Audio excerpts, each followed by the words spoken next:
La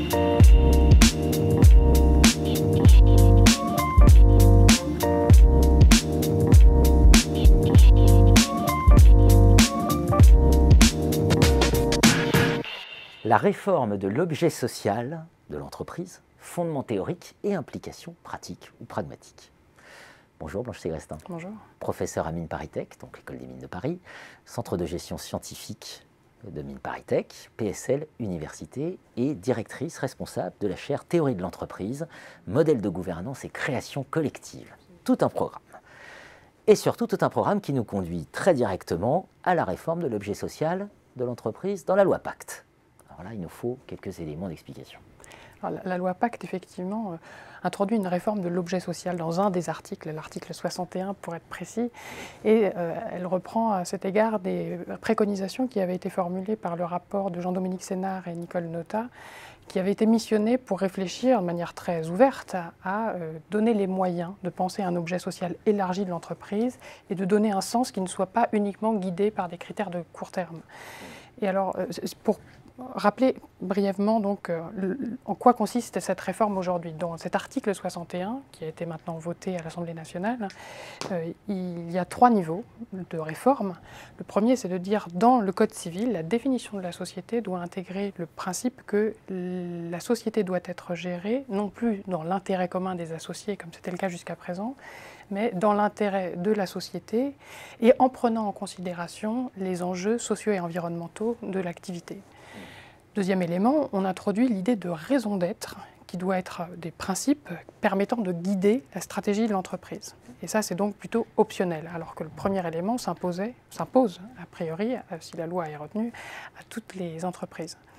Et puis, troisième élément, qui là relève plus du Code des sociétés, c'est l'introduction d'une nouvelle forme de société, la société à mission. Et toute société, quelle que soit sa forme, peut devenir une société à mission sous 2 conditions, dit la loi. La première, c'est inscrire dans ses statuts une mission et se doter d'objectifs sociaux et environnementaux.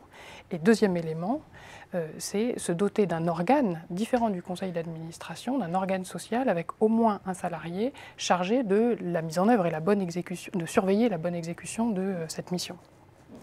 Voilà en le cadre général. Et il faut remarquer quand même que cette réforme, encore une fois, mais ce projet en tout cas de réforme, dénote très fortement de tous les projets de réforme qui ont été très souvent débattus au XXe siècle. Il partage l'équilibre des pouvoirs entre capital et travail, la représentation des parties prenantes, l'encadrement du pouvoir des dirigeants. Là, on a une approche qui, effectivement, est assez originale et qui, de notre point de vue, apporte en fait une nouvelle définition de l'entreprise.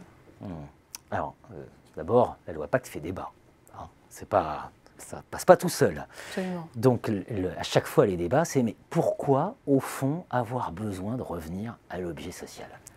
Alors, il faut en fait rappeler effectivement qu'il y a eu pas mal de recherches derrière.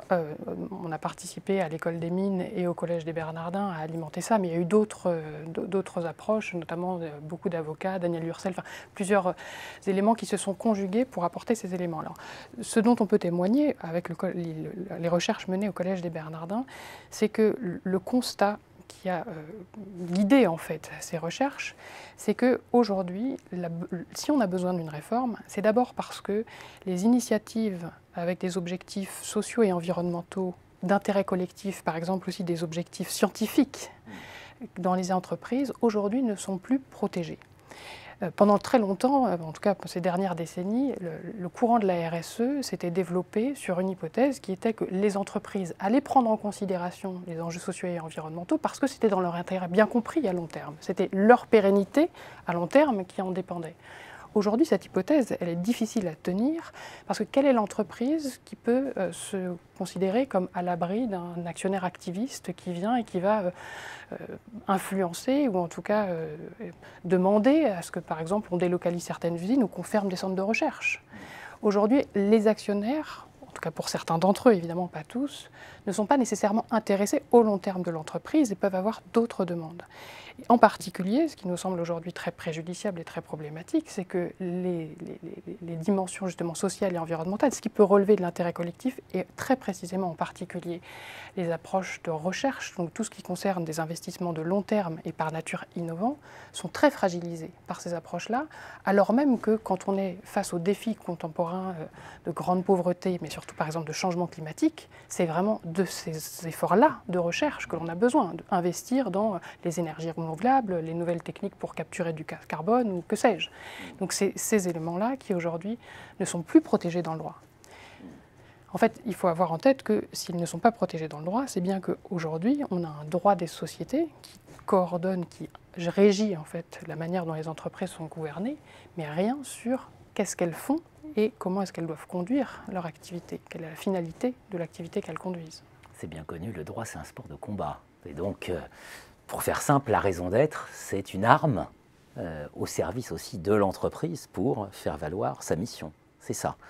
C'est concrètement la raison d'être quand on rentre dans le concret d'une raison d'être.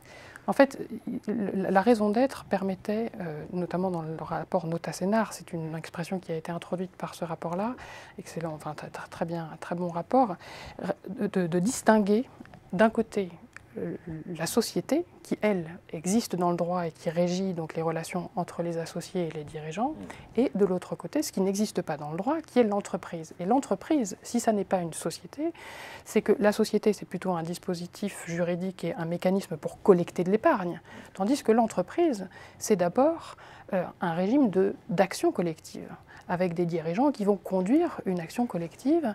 Et ce que l'on a mis en évidence dans le programme des Bernardins, c'est un régime d'action créative.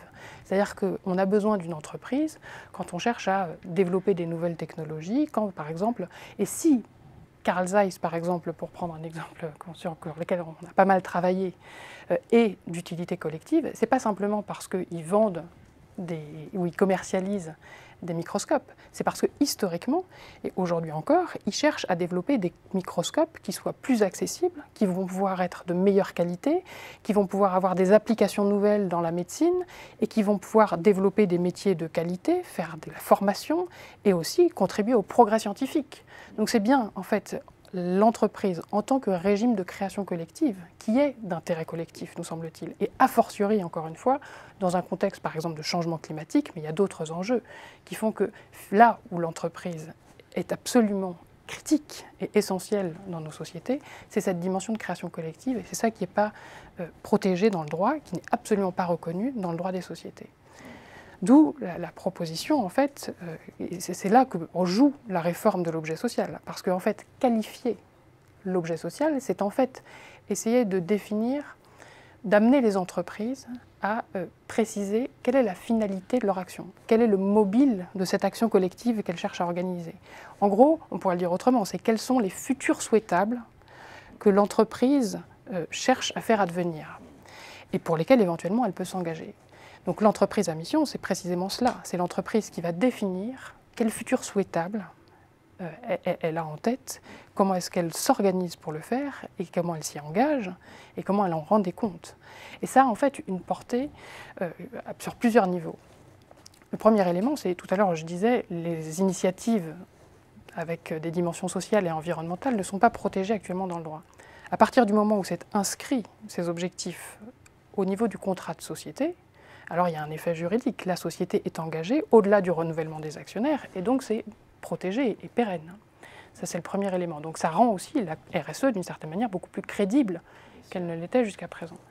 Et puis, il y a un autre élément qui, en fait, pour nous, est plus important. C'est qu'en fait, on a, avec la société à mission, en fait, un cadre de responsabilité qui devient beaucoup plus cohérent avec la réalité de l'entreprise et avec les enjeux contemporains. Parce qu'en fait, on reconnaît que l'entreprise, c'est un mécanisme de transformation du monde. Cette création collective, ça veut dire que l'entreprise est capable de modifier l'environnement dans lequel elle est, transformer les écosystèmes urbains, changer nos modes de communication, nos modes culturels. Et donc ça veut dire prendre acte d'un côté qu'il y a des enjeux sociaux et environnementaux dont elle ne peut pas en fait se détacher. Il y a une responsabilité, c'est l'objet de l'article 1833.